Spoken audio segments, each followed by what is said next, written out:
Phone হঠাৎ করে কেড়ে নিল চার্জের ভিতরে। তো এখানে খুবই জোরে বৃষ্টি হচ্ছে, এই বৃষ্টির মধ্যে দিয়েও আমরা ঝড় তুফান পার করে যাচ্ছি, খুবই রহমত আল্লাহ হচ্ছে, বুঝতে পারছি। আসসালামু আলাইকুম গাইস, আমি আমান, তোমরা আমানে পাগলাম ব্লগ দেখছো। তো এখানে পয়রা দেখে আমরা যাচ্ছি হচ্ছে কোথা। আজকের গল্পটা পুরোই অন্য। আজকের গল্পটা হচ্ছে খারাপ গল্প, যেটা আমার বাবার আজকে অপারেশনের ডেট, তাই আমি ঘোরাফেরা করছি এদিক ওদিক।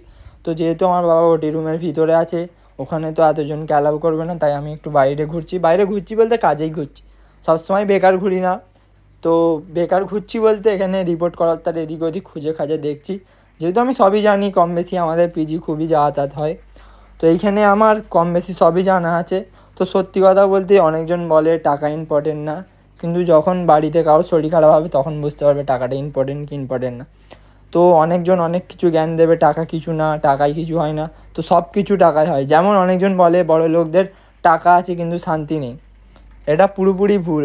টাকা থাকলে শান্তি পাওয়া যায়, টাকা না থাকলে কিছু পাওয়া যায় না। তোমার শরীর খারাপ হবে, তুমি একটা মেডিসিন কিনতে পারবে না। তো টাকা থাকলে তুমি অনেক কিছু করতে পারবে, তোমার মন ভালো নেই ঘুরতে যেতে পারবে, মানে এভরিথিং। তো এখানে ওটি রুমের সামনে চলে আসলাম।